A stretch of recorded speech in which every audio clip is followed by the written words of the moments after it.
এই হচ্ছে আমার কালডোমা পায়রা। আমি সকালে প্রত্যেক ভিডিও দেখাই, এটা আমার কিং। আজ এই পায়রার জন্য পায়রার শখটা এই জায়গায় পৌঁছেছে আমার। আমি পায়রা পোষা ছেড়ে দিয়েছিলাম, যখন এই পায়রা পেয়েছি তখন মাত্র 7,000 টাকা মাইনের কাজ করি। তখনকার যুগে এই পায়রা আমার প্রায় 40,000 টাকা জোড়া পড়েছে। বুঝে না আমি কত কষ্টের টাকায় পায়রাটা কিনেছি। কিন্তু এই পায়রাটা আমি 1,00,000 টাকা দাম পেয়েছি। আমি পায়রাটা তাও বিক্রি করিনি।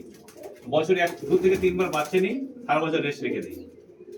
শুধু তাও কি বাচ্চা তুলি না বলে, বাচ্চা মানে ডিমটা ছেড়ে দিই, ডিমটা শুরু করে নিই।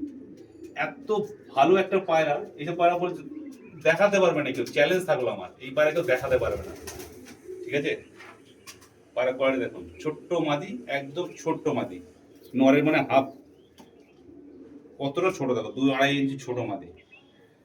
ঠিক আছে, কোয়ালিটি পায়রা দেখাতে পারবে না। এর বাচ্চা লোক মানে এত পরিমাণ চায়, জায়গায় জায়গায় দিয়েছি, এর বাচ্চা দাও, এর বাচ্চা দাও, নেই কোথা থেকে পাবো আমি।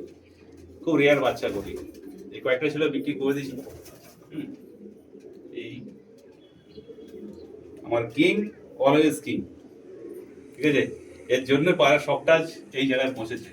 একে আমি চুম্মা দিলাম। ঠিক আছে, চলো এই চলো।